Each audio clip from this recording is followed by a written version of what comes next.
how to flip and reflect an image in Photopea.com. That's what we're going to do in today's video. But first, make sure to like the video, subscribe to the channel, and write down below in the comment section any suggestion or question that you have. And also don't forget to watch our previous tutorials.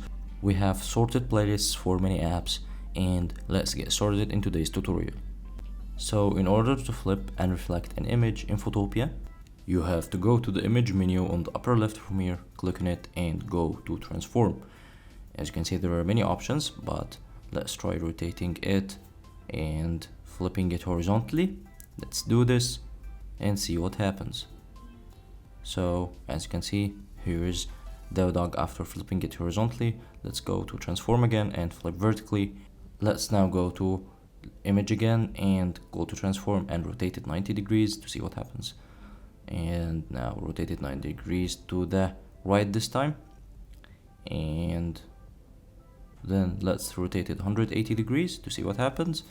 Here is what happens.